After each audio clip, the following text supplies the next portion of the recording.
Bismillahirrahmanirrahim. Assalamualaikum warahmatullahi wabarakatuh. Innal hamdalillah nahmaduhu wa nasta'inuhu wa nastaghfiruh wa na'udzu billahi min syururi anfusina wa min sayyiati a'malina. May yahdihillahu fala mudilla lahu wa may yudlil fala hadiyalah. Asyhadu an la ilaha illallah wahdahu la syarikalah wa asyhadu anna Muhammadan abduhu wa rasuluh.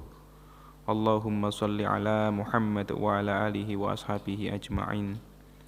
Amma ba'du fa ya ibadallah usikum wa nafsi bitaqwallahi faqad fazal muttaqun. Alhamdulillah kita dapat lagi melanjutkan pembahasan tentang tafsir surat Al-Baqarah. Sudah sampai pertemuan lalu pada ayat 265.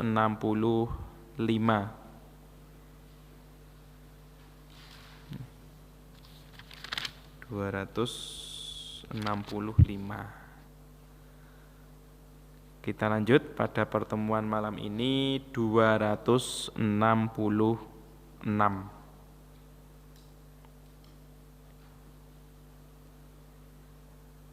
Seperti biasa, saya mulai dengan terjemahan terlebih dahulu. 266. A'udzu billahi minasyaitonir rajim.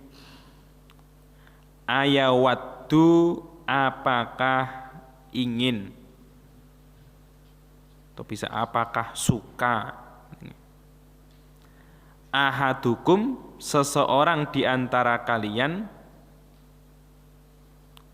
antakuna lahu, bahwasanya ada baginya, bahwasanya dia memiliki jannatun, kebun, min nakhilin, dari kurma, pohon-pohon kurma, wa a'nabin, dan anggur, tajri, yang mengalir, min tahtiha, dari bawahnya, bawah kebun tadi, al-anharu, sungai-sungai. Lahu, baginya, bagi orang tadi, fiha, padanya kebun, min kullits tsamarot, dari semua buah-buahan, wa asobahu, dan menimpanya, menimpa orang tadi, pemilik tadi, al-kibaru, tua, walahu, dan baginya, dia memiliki, dzurriyyatun, anak-anak, du'afa'u, yang masih lemah, itu maksudnya masih kecil. Fa'asobaha, maka menimpanya kebun tadi, iksarun, badai. Ada yang mengatakan badai, ada yang mengatakan, kalau dalam tafsir itu, angin yang berbentuk seperti tiang. Mungkin angin topan atau lesus. Fihi, fa'asobaha iksarun, badai tadi, atau angin tadi, fihi narun, pada angin tadi ada api, ada panas. Fahtaraqat, lalu kebun tadi terbakar. Kadzalika, seperti itulah, yubayyinullahu, Allah menerangkan, lakum, bagi kalian, al-ayati, ayat-ayat, la'allakum, supaya kalian, tatafakkaruna, kalian berfikir. Ya ayyuhalladzina amanu, wahai orang-orang yang beriman, anfiku, kalian infakkanlah, min thayyibati, dari yang baik-baik, ma kasabtum, apa yang telah kalian usahakan, Wa mimma, dan dari apa-apa yang akhrajna, telah kami keluarkan, lakum, untuk kalian, minal ardi, dari bumi, dari tanah. Wala tayammamu, dan janganlah kalian memilih,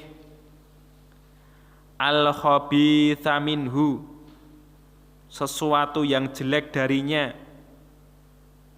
tunfikuna, kalian meninfakkan, walastum, sedangkan tidaklah kalian, biakhidhihi,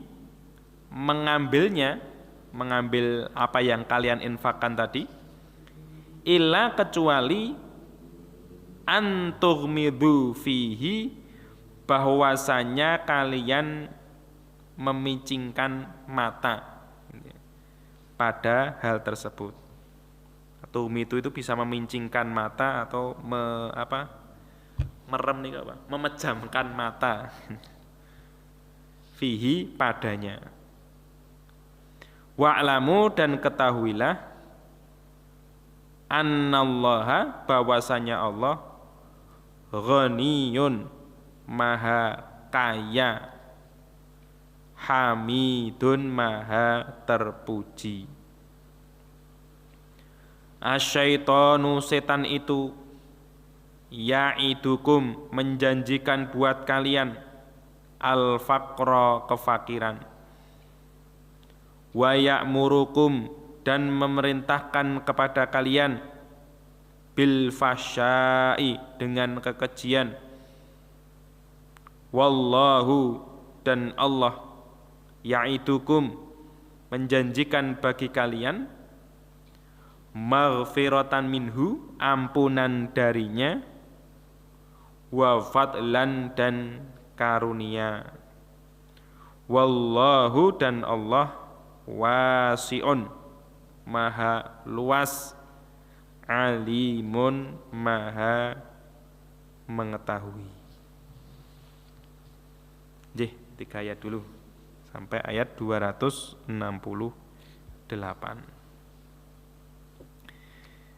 Kita kembali ke ayat 266 yang secara gampangnya nggih, kalau diterjemahkan secara bebas, apakah seseorang di antara kalian itu pingin bahwa dia memiliki sebuah kebun dari kurma dan anggur yang mengalir pada bawahnya tadi sungai-sungai.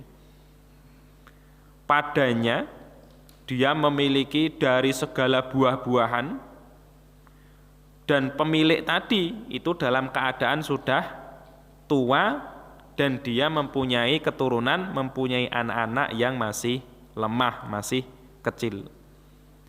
Lalu menimpa kebun tadi angin yang padanya ada api, ada panas, lalu terbakar.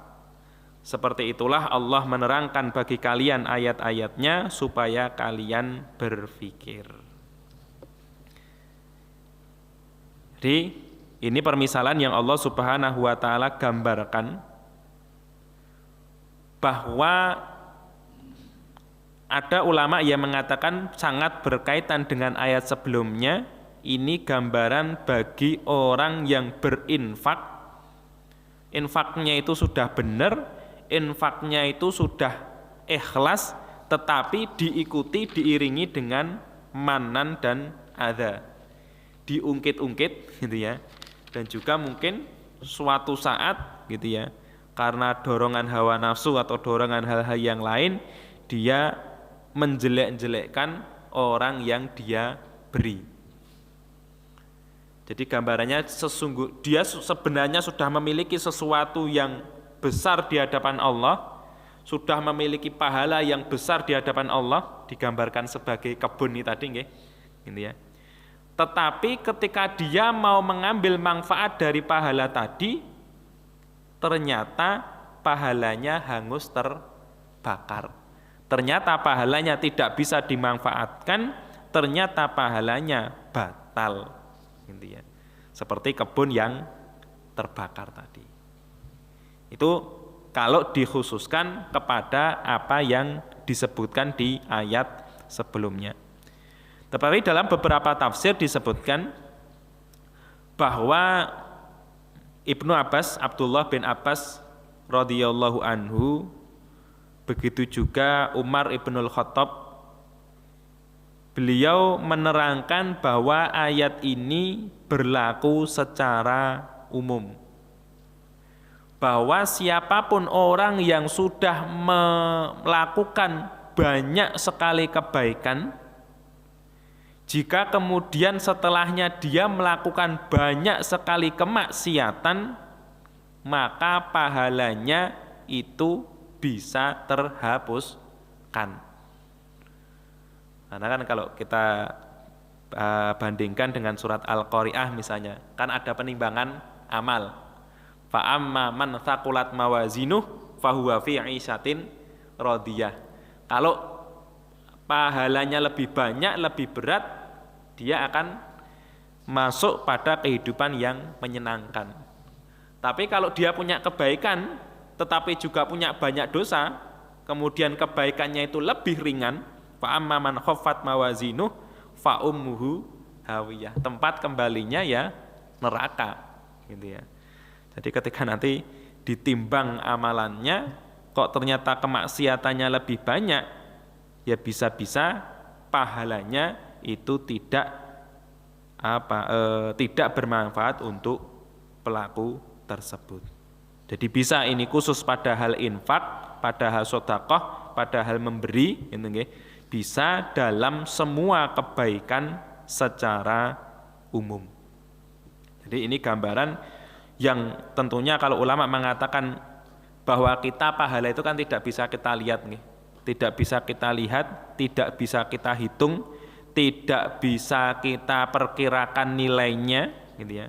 Di sini Allah gambarkan sebagai jannatun min nakhilin wa a'nabin tajri min tahtihal anharu lahu fiha min kullith thamarat. Bahwa kita saja orang Indonesia yang banyak di sekeliling kita kebun-kebun yang indah, kebun-kebun yang rindang, kebun-kebun yang subur, gitu ya. Kalau kita membayangkan hal seperti ini kan suatu hal yang sangat menyenangkan.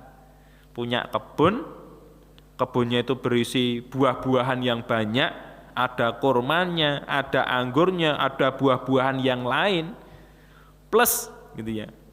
Perawatannya tidak terlalu sulit karena pada kebun ini sudah ada sungainya, gitu ya. Tidak perlu nyirami misalnya, gitu ya. Tidak perlu membuat sumur, gitu ya. Tetapi sudah mengalir di bawahnya, di sela-selanya itu sungai-sungai.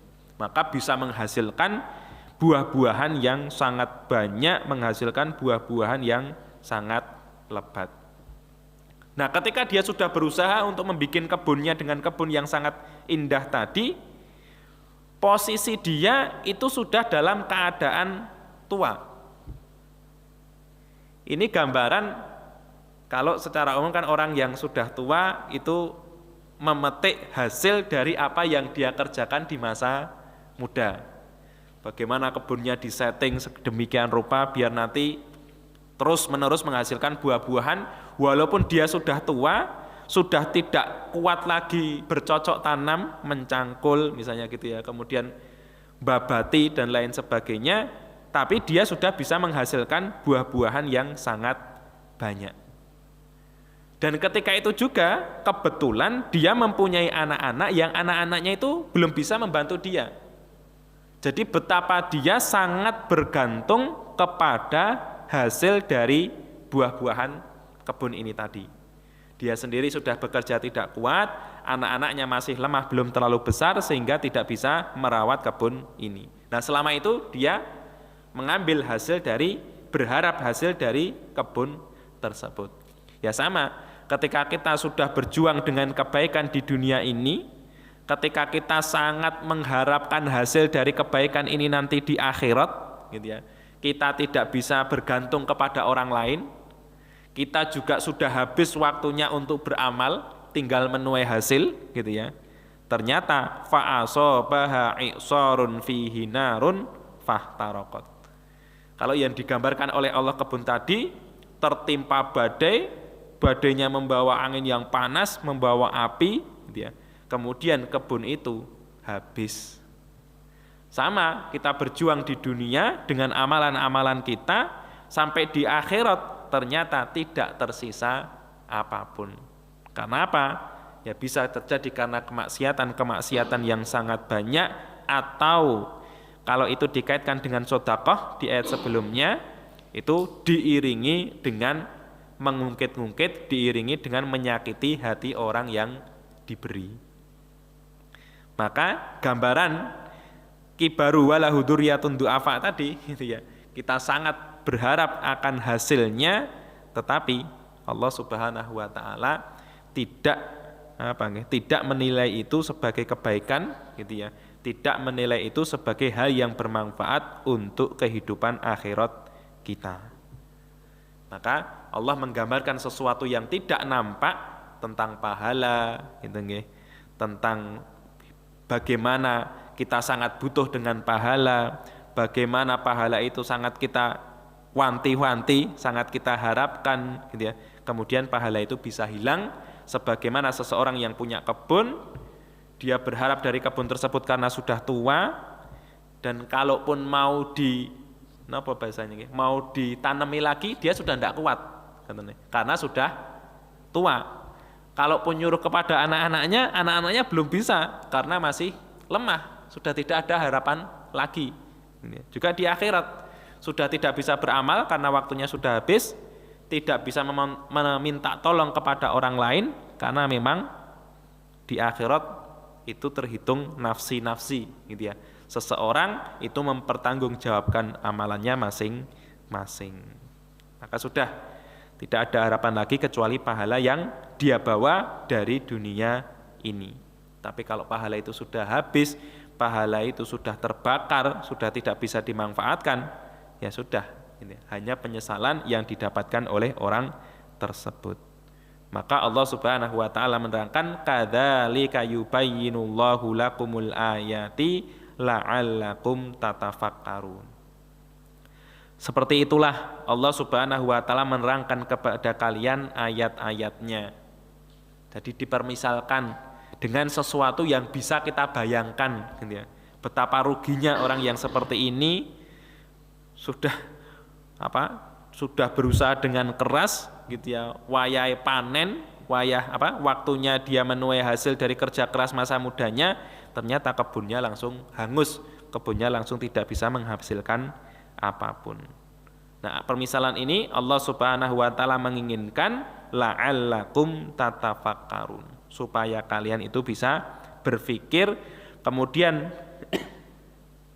mengambil pelajaran dari apa yang Allah gambarkan dalam ayat ini. Artinya apa?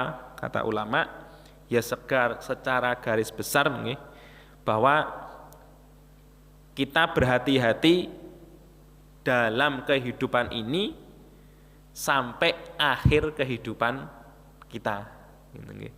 Bukan hanya 1 tahun misalnya gitu ya. Kalau mungkin di bulan-bulan tertentu, bukan hanya dalam waktu Ramadan saja gitu ya. Tetapi sampai akhir hayat kita berhati-hati supaya amalan-amalan yang telah kita kerjakan di masa lampau itu benar-benar bermanfaat buat kita. Jadi terus kalau bahasanya itu tanaman, kalau itu kebun ya terus dipupuk, terus dijaga, terus dirawat, terus dihilangkan dari hama-hamanya, gitu ya. Kemudian supaya kita nanti bisa menuai hasil yang besar di hadapan Allah Subhanahu wa taala. Jangan dibiarkan dhisik aku wis amal akeh misalnya gitu ya. Seperti yang digambarkan sudah lewat nggih. La tulqu bi aidikum ilat tahlukah gitu nggih. Ketika para sahabat Nabi itu dulu saya sudah waktu Islam itu masih sedikit jumlahnya, muslimin itu masih sedikit jumlahnya, saya sudah ikut berjihad gitu ya. Sekarang muslimin sudah banyak, gantian. Yang dulu belum ikut berjihad, ikut berjihad. Kami yang dulu sudah sering berjihad, tak gentian gitu ya. Gentian dagang, gentian tanam gitu ya. Sehingga bisa bergantian dalam meraih dunia. Maka Allah Subhanahu wa taala mengingatkan la tulqu bi aidikum ilat tahlukah. Jangan memasukkan tangan kalian, memasukkan diri kalian kepada kehancuran. Karena apa yang kita persembahkan kepada Allah itu ya kita perjuangkan sampai akhir hayat kita. Semakin banyak yang kita amalkan ya tentunya semakin indah apa yang kita hasilkan di hadapan Allah Subhanahu wa taala. Ayat berikutnya 267. Masih tentang infak nggih. Ya ayyuhalladzina amanu anfiqu min thayyibati ma kasabtum wa mimma akhrajna lakum minal ardi. Wahai orang-orang yang beriman, kalian berinfaklah dari apa-apa yang baik, dari sesuatu yang baik, dari apa yang kalian usahakan. Dan dari apa yang kami keluarkan bagi kalian dari bumi, dari tanah. Jadi di sini perintah dari Allah Subhanahu wa taala untuk berinfak. Para ulama mereka menerangkan ada dua hal. Entah infak itu zakat yang wajib, kalau sudah sampai 1 tahun, sudah sampai haul, kalau sudah sampai nisab, kalau itu berupa tanaman ya kalau sudah mencapai nisabnya 5 wasak gitu ya, sekitar kurang lebih 700-an kilo, maka itu dikeluarkan zakatnya, zakat yang wajib. Atau ini adalah perintah untuk bersedekah secara umum. Jadi tentunya yang wajib ya dilakukan, yang tidak wajib yang bersifat sunnah ya juga diperbanyak gitu ya. Itu anfiku, perintah untuk berinfak. Min thayyibati ma kasabtum, dari yang baik-baik, dari apa yang telah kalian usahakan. Jadi ini memang kalau kita lihat di dalam ayat ini ada 2 penghasilan yang secara umum dilakukan oleh manusia. Yang pertama itu dari usaha mereka. Kalau zaman dulu di zaman Rasulullah ya dengan berdagang gitu ya, jual beli. Dan mimma akhrajna lakum minal ard, apa yang kami keluarkan untuk kalian dari bumi. Kalau di zaman Rasulullah ya orang-orang Ansor, orang-orang Madinah yang mereka banyak bertani gitu ya, dengan pertanian kurma mereka. Nah, entah itu dengan usaha yang kalian usahakan, yang tentunya kalau usaha itu menghasilkannya adalah harta langsung berwujud uang, atau juga bisa ternak juga bisa termasuk di sini, atau memang sesuatu yang Allah hasilkan buat kalian dari apa-apa yang tumbuh di tanah. Jadi semuanya itu kalian keluarkan zakatnya, dari hasil semua itu kalian berinfaklah, kalian bersedekahlah. Tetapi di sini ada sesuatu yang perlu digarisbawahi, min thayyibati, dari sesuatu yang baik gitu ya. Jadi kalau dalam tafsir itu, kalau dalam perdagangan yang baik itu ya tentunya sesuatu yang dihasilkan dengan cara yang baik, bukan jual beli dengan cara berbohong, bukan jual beli dengan cara yang licik misalnya gitu ya, dengan menyembunyikan aib dan lain sebagainya. Walaupun sama-sama hasilnya itu nanti wujudnya adalah uang gitu ya. Kita sama-sama uang 100.000. Maksudnya yang baik itu ya bukan yang jek mulus keluar dari ATM misalnya gitu ya. Bukan uang yang lecek, itu bukan. Tetapi memang yang dihasilkan dari cara yang halal. Karena dalam hadis Rasulullah SAW juga bersabda, innallaha thayyibun la yaqbalu illa thayyiban. Allah itu baik, tidak mau menerima sesuatu kecuali dari yang baik. Maka dalam sebuah hadis Rasulullah SAW pernah bersabda, la yaksibu abadan malan min haramin fayunfiqu minhu fayubarika lahu fihi. Tidaklah seorang hamba itu berinfak dengan sesuatu yang haram, ya. Tidaklah seorang hamba itu berpenghasilan dari harta yang haram, dari usaha yang haram, kemudian dia berinfak. Kadang-kadang kita kan dalam hadis yang lain ada kan ya, wa'at bi'is sayyi'atal hasanata tamhuha. Kalau kalian berbuat jelek, iringilah dengan kebaikan. Kebaikan ini nanti akan menghapuskan dosa-dosa dari kejelekan. Tapi dalam hal seperti ini, dalam hadis lain diterangkan tidak bermanfaat. Saya tak dengan cara korupsi, saya dengan cara mencuri, nanti sebagian tak infake, gitu ya.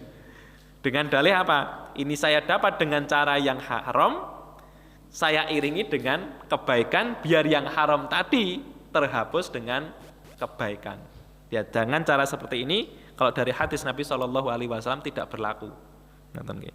Bahwa kalau seseorang berinfak dengan harta yang haram tidak terberkahi, gitu ya.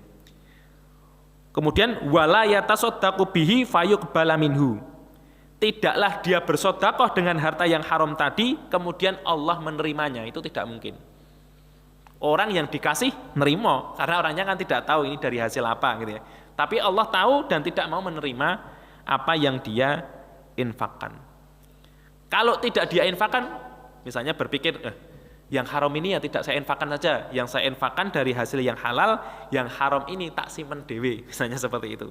Dilanjutkan oleh Rasulullah SAW, wala yatrukuhu khalfa dhahrihi illa kana zadahu ilan nar. Yang dia simpan di belakang punggungnya tidak akan menambahi kecuali hanya api neraka. Disodakohke tidak ada hasilnya, disimpan malah menambah dosa dia, mendekatkan dia kepada api neraka. Maka kemudian Rasulullah SAW menjelaskan, innallaha la yamhu sayyi'a bisayyi'i. Allah tidak akan menghapus kejelekan dengan kejelekan yang lain, walakin yamhu sayyi'a bil hasani, gitu ya. Yang dihapuskan itu adalah kejelekan dengan kebaikan. Lah pelajarannya apa? Ya dihasilkan dengan cara yang halal. Jangan berpikir, oh harameh rapopo, sing penting nanti hasilnya diinfakkan. Itu tidak benar. Maka min thayyibati ma kasabatum, dari hal-hal yang baik apa yang kalian usahakan. Tetapi kalau dalam hal yang kedua, wa mimma akhrajna lakum minal ard, itu mungkin. Mungkin bagaimana? Karena ketika kita menanam itu ada hasil yang bagus, ada hasil yang buruk. Kan gitu ya. Hasilnya walaupun cara penanamannya, cara pengolahannya sama-sama halal. Gitu. Ada yang hasilnya bagus, gitu ya. Ada yang hasilnya jelek. Nah, yang kalau ada hasil yang bagus dan hasil yang jelek, ya jangan memilih yang jelek. Bisa dibedakan, nggih. Kalau usaha tadi jual beli kan hasilnya sama-sama duit, gitu ya. Mungkin sama-sama angka, sama-sama rupiah. Jadi tidak ada rupiah yang jelek, tidak ada rupiah yang bagus. Dari arah apanya? Ya dari arah cara, gitu ya. Cara dia berdagang, cara dia berusaha. Tapi yang poin kedua, walaupun caranya sudah bisa sama-sama halal, sama-sama baik, sama-sama meridhokan Allah Subhanahu wa taala, tapi nanti ada hasil yang baik, ada hasil yang buruk. Maka sebaiknya nggih, dari hasungan di sini dipilih dari sesuatu yang baik. Karena apa? Dalam hadis Bukhari, gitu ya. Pernah Rasulullah SAW bersabda, man tasaddaqa bi adli tamratin min kasbi thayyibin. Tidaklah seseorang itu bersedekah sebanding dengan satu butir kurma dari dari usaha yang baik. Jadi cuma satu butir, gitu ya. Kan nilainya sangat murah, gitu ya. Kemudian fa innallaha yataqabbaluha biyaminih.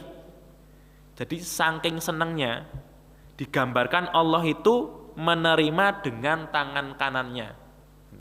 Itu dalam hal seperti ini dalam masalah akidah, tidak boleh kita bayangkan, tidak boleh kita bagaimanakan, hanya kita yakini seperti itu. Tsumma yurabbiha li sahibiha. Kemudian yang satu butir kurma tadi dirawat oleh Allah Subhanahu wa taala, kama yurabbi ahadukum faluwahu hatta takuna mithlul jabal. Seperti seseorang dari kalian itu merawat binatang ternaknya. Bisa onta, bisa kuda gitu ya. Sampai yang sebelumnya cuman sekecil biji kurma tadi itu menjadi sebesar gunung gitu ya. Jadi itu gambaran bagaimana sedekah walaupun itu kecil, kalau dihasilkan dari cara yang halal, cara yang baik, maka akan mendapatkan hasil yang sangat besar di hadapan Allah Subhanahu wa taala. Kemudian Allah Subhanahu wa taala melanjutkan, wala tayammamul khabitha minhu tunfikuna walastum biakhidhi illa an tughmidu fi. Dan janganlah kalian memilih yang jelek darinya. Ini jelek entah itu jelek yang haram tadi atau jelek terkhusus dari hasil bumi, dari hasil pertanian kalian. Karena dikutip dari sebagian kitab tafsir bahwa ayat ini turun terjadi pada orang-orang Madinah, orang-orang Ansor, yang ketika itu mereka mempunyai kebiasaan kalau wayai panen, mereka menggantungkan sebagian dari hasil panen tadi di serambi masjid. Gitu ya. Mungkin kalau sekarang kan ada kotak, kadang-kadang makanan silahkan ngisi, silahkan ambil gitu ya. Dulu di Madinah juga ada, di Masjid Nabawi itu ada, tapi tempatnya tempat untuk menggantung kurma. Jadi mungkin bukan rak, bukan lemari, tapi mungkin tiang gitu ya. Kurma itu biasa digantung di tempat tersebut. Kalau orang-orang yang baik, orang-orang yang soleh, yang digantungkan itu hasil yang baik. Kemudian diambil oleh muslimin yang membutuhkan, kemudian diambil oleh ahlus sufah gitu ya. Orang-orang yang tinggal di masjid. Mereka orang-orang yang tidak bekerja, fokus untuk ibadah, melayani Nabi di dalam masjid gitu ya. Nah, ada orang-orang yang kurang keimanannya gitu ya. Kemudian yang digantungkan itu kurma-kurma yang jelek. Maka Allah Subhanahu wa taala menurunkan wala tayammamul khabitha minhu tunfikuna walastum biakhidhihi illa an tughmidu fihi. Janganlah kalian memilih yang jelek darinya, kiwai didol ya ora payu gitu ya. Kemudian diberikan kepada orang, sedangkan kalian saja kalau ngambil atau kalau kalian itu mau mengambil hal seperti itu, barang seperti itu, kalian tidak mengambilnya kecuali dengan memejamkan mata. Artinya mungkin bisa karena pekewuh, ya wis lah kepeksa gitu ya. Seakan-akan tidak ingin diperhatikan oleh orang-orang yang di sekitarnya. Jadi dia memejamkan mata, atau karena dia ya benci dengan barang tersebut. Entah karena malu, entah karena tidak suka. Kalau tidak suka kan biasanya berekspresi dengan ekspresi yang tadi, entah memejamkan mata, entah melihatnya dengan penglihatan yang tidak enak gitu ya. Maka jangan memilih sedekah dengan hal yang seperti itu atau dengan barang yang seperti itu. Tetapi ulama memperkecualikan gitu ya. Kalau memang hasilnya kebetulan elek kabeh gitu ya, maka kalau dia pingin bersedekah dengan hasilnya, walaupun hasilnya jelek, ya tidak masalah. Artinya punya pohon mangga, dan delalah kok kabeh kecut, gitu ya. Tidak ada yang manis, gitu ya. Atau semuanya itu mesti di ujungnya atau di pangkalnya itu ada busuknya, raketang sidik, atau mesti enek sete. Gitu. Lah kalau memang hasilnya semuanya seperti itu, ya mau diinfakkan ya tidak masalah. Kemudian juga ada pembahasan di kalangan ulama. Kalaupun semisalnya memberikan kepada orang lain hal yang tidak kita suka itu apa enggak boleh tuh?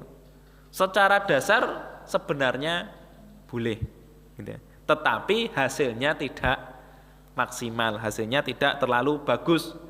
Karena apa? Dalam surat Ali Imran ayat 92 Allah Subhanahu wa taala berfirman, lan tanalul birra hatta tunfiqu mimma tuhibbun. Tidaklah kalian itu mencapai puncak kebaikan atau mendapatkan kebaikan yang maksimal sampai kalian berinfak dengan apa yang kalian sukai. Nah, kalau misalnya di dompet ada yang 100, ada yang 50, ada yang 10. Misalnya kita ambil yang 10, ya enggak masalah gitu. Enggak masalah itu dalam arti tetap ada pahalanya. Tapi dengan apa yang lebih kita sukai, pahalanya semakin besar gitu ya. Jadi bukan berarti wah gur koyo ngene tok tak guak wae lah gitu ya. Lah diguak malah jadi mubadir kan gitu ya. Karena kalau dalam hadis lain kan kalau kalian memasak kalau memasak sop atau memasak yang berkuah, perbanyaklah kuahnya. Padahal kalau mungkin kita kuah karo isine sithik ya saku wae wegah gitu ya. Kadang-kadang kan seperti itu. Tapi memang ada hadis yang seperti itu. Walaupun kita sedikit, kita tetap berbuat baik kepada orang lain. Jadi kalau bisa secara maksimal itu kebaikannya juga maksimal. Kalaupun tidak bisa, ya tentunya dengan dalam rangka latihan gitu nggih. Dalam rangka latihan kita berinfak, bersedekah dengan sesuatu yang nilainya mungkin lebih kecil gitu ya, atau sesuatu yang lebih tidak kita sukai. Bukan yang paling kita cintai tapi yang di bawahnya. Tapi ya tentunya bukan yang paling jelek gitu ya, bukan yang nilainya paling rendah atau bahkan mungkin yang wis kalau bahasanya kalau makanan ya wis mambu, wis jamur gitu ya bukan. Tapi memang yang memang layak untuk dimakan, untuk diberikan kepada orang lain. Wa'lamu annallaha ghaniyyun hamid. Dan ketahuilah bahwasanya Allah itu maha kaya, Allah maha terpuji. Lah kaitannya apa? Ketika Allah Subhanahu wa taala membuka ayat ini dengan ya ayyuhalladzina amanu. Wahai orang-orang yang beriman. Maka para ulama mereka mengambil pelajaran semakin baik, semakin bagus yang diinfakkan oleh seseorang itu menggambarkan kualitas imannya. Jadi nilai yang dikeluarkan semakin bagus, barang yang dikeluarkan semakin dieman-eman gitu ya. Semakin yang dia sukai, semakin yang dia cintai, itu menggambarkan kualitas keimanan dia. Karena apa? Karena Allah tutup di akhir ayatnya wa'lamu annallaha ghaniyyun. Ketahuilah bahwasanya Allah itu maha kaya. Kalian mengeluarkan yang nilainya besar, kalian keluarkan yang sangat bagus, yang sangat kalian cintai, itu sebenarnya barangnya tidak sampai kepada Allah. Allah itu tidak butuh kepada barang tersebut. Karena apa? Allah ghaniyun. Allah maha kaya gitu ya. Ya sebanyak apapun yang kita keluarkan, sebagus apapun yang kita infakkan itu kan tidak sampai kepada Allah. Tidak sampai itu barangnya maksudnya, bukan pahala, tapi barangnya. Kita masukkan ke infak, kotak infak masjid. Kan ya bayangan kita kan sudah ada nggih. Oh nanti dialokasikan kemana. Kita untuk pembangunan nanti dialokasikan kemana. Itu kan bisa kita bayangkan, tidak mungkin kalau ngerti ning kotak infak hilang. Ini berarti diterima oleh Allah. Seperti zamannya sinten niku? Qabil dan Habil itu ya. Yang satu tanaman hasil pertanian, yang satu hasil ternak. Kemudian yang nanti diterima oleh Allah akan tersambar oleh api, akan hilang gitu ya, akan hangus. Itu yang berarti yang diterima oleh Allah gitu ya. Kan gambarannya tidak seperti itu. Tetapi kita tahu bahwa ya sebenarnya itu kan hanya berputar di masyarakat kita saja. Tapi yang kita yakini itu pahalanya sampai kepada Allah, hasilnya itu nanti kepada diri kita masing-masing. Sedangkan Allah ghaniyun, Allah tidak butuh karena dia zat yang maha kaya, hamidun, zat yang maha terpuji. Maha kaya terpuji atas apa? Ya atas kenikmatan-kenikmatan yang dia berikan kepada hamba-hambanya. Memberikan kepada hamba banyak sekali kenikmatan gitu ya, yang diwajibkan diambil dari apa yang diberikan oleh Allah cuman sekian persen saja ya. Entah itu 22,5% atau itu 10% untuk pertanian atau dengan hitungan-hitungan tertentu dalam hal peternakan gitu ya. Itu Allah Subhanahu wa taala maha terpuji. Artinya kita hanya memuji Allah Subhanahu wa taala atas kenikmatan-kenikmatan yang Dia berikan kepada kita semua. Bisa jam pinten ya? Oh, kurang 2 menit.